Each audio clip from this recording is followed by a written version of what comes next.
Well, as we always say on this show, go woke, go broke. And isn't that the case? Just check out what's happening to Target in the U.S. It has lost $9 billion with a B dollars in market value since causing controversy over its rollout of a Pride collection featuring LGBTQ-friendly clothing for children. Now, to discuss this and lots more, filmmaker and my favorite New Yorker, Ami Horowitz, joins me now. Ami, thanks so much for coming on the U.S. Report, and I'm fascinated by this whole case of Target following on Bud Light. It seems like public protest is really working here with the calls to boycott Target. Are they starting to panic? Yeah, look, I've always been of the view that we should not use economic boycotts. We have political disagreements. That has always been my view for many, many years. I've changed that view. The other side has weaponized economics. They've weaponized boycotts to push their particular agenda and has been extraordinarily effective. For that reason, I changed my mind a couple of years ago. I think we have to wield the same weapon. I think it's damaging to all of us in the U.S. and the world to do such a thing, but I don't see there's any kind of choice. Yes, it has worked. It's worked quite effectively, actually. It's worked with Bud Light. It's now worked with Target, or as we say, Target. They've moved this to the back of many of their stores.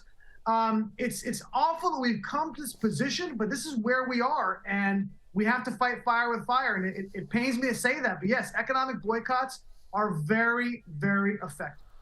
So this is a really interesting thing to me then. Does it seem that on the, I guess, conservative, or maybe just I should say normal side of politics and in the customer base just out in general, people have all woken up to this kind of at the same time and is saying enough is enough? Yeah, and look, I think that's the only thing that's going to save us, to be honest, is the independents, the middle ground, the people who have not been paying attention to politics as acutely as you or I, who are saying, now, whoa, wait a second, this is crazy. I'm not going to expose my children this type of behavior. And look, I think Bud Light's a perfect example. I mean, they were crushed after Dylan Mulvaney. And look, the truth is, play stupid games, win stupid prizes. It's so interesting. Most people have thought and think that corporatism, that corporations are conservative. Nothing could be further from the truth. That's kind of been the going narrative that, if you run a corporation, you are by definition a conservative. It's simply not true. And what's even crazier is that these corporations are giving money to the people who are trying to extinguish them.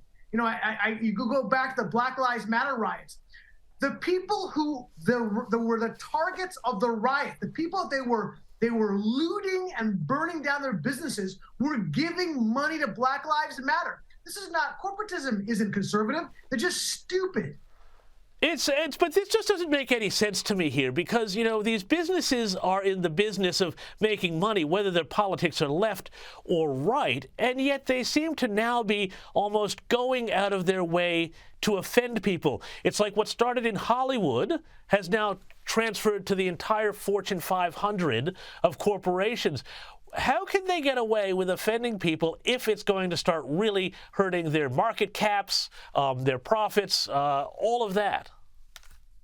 The answer is they can't. I think they were getting away with it because people like me and mea culpa were saying we shouldn't boycott companies who we disagree with. And because of that, they didn't pay any kind of economic price. Now that people like me have switched our position and we're saying, let's use that as a cudgel, just like the other side has, now they're paying the price. And now they are making changes because they're realizing, oh, shoot, we can't placate only 50%, or really in the case of most of these radical agenda items, 10 or 15%. We're not going to placate 10 or 15% and lose 50%. That math doesn't work. They've been now changing because that math doesn't make sense for them. So I think from that perspective, it's good.